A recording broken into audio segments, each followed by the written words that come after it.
तौसा शरीफ किसानों की जानिब से कलमा चौक तौसा शरीफ पर खाद की अदम फराहमी पर एहतजाज। खाद ब्लैक में फरोख्त की जा रही है, जबकि इंतजामिया खामोश तमाशाई बनी हुई है। बासर लोगों को खाद दी जा रही है लेकिन गरीब को नहीं। किसानों का मुआशी कत्ल किया जा रहा है। किसानों ने मीडिया से गुफ्तगू करते हुए कहा, तहसील तौसा के किसान को खाद बिल्कुल नहीं मिल रही। जो माफिया है, यहाँ का खाद माफिया है, वो ब्लैक में गिरोह कर रहा है और यहाँ की जो तहसील इंतजामिया है वो इस पर कोई नोटिस नहीं ले रही।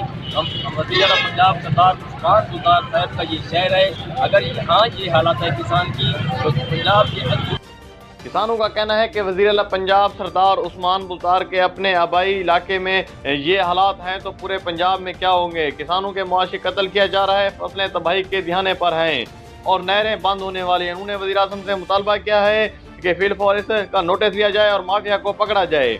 असिस्टेंट कमिश्नर तौसा उन दुकानों पर छापे मारे जहां पर खाद नहीं है, जबकि जहां पर खाद रखी हुई है वहां पर निशानदही के बावजूद उनके खिलाफ कार्रवाई नहीं की जा रही। उनका कहना है कि खाद के ब्लैक में फरोख्त सरेआम की जा रही है लेकिन इंतजामिया को कहीं नजर नहीं आ रही है।